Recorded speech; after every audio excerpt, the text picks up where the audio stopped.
Така, от бригада, доброто. Почваме с кватрото отново. Днес какво ще правим? Малко зумчето да правим.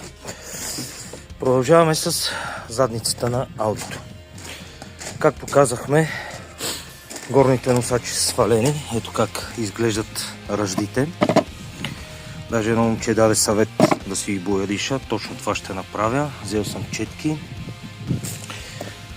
Флексчето, ето горе-долу до какво състояние ще ги докарам. Ще ги намажа днес, ако стигна с всичко, с фертанче. Но след като ги почистиме тези двете, после имаме работа с ето тези красиви шенкелчета. Тава Марина по някакъв начин трябва да я махна.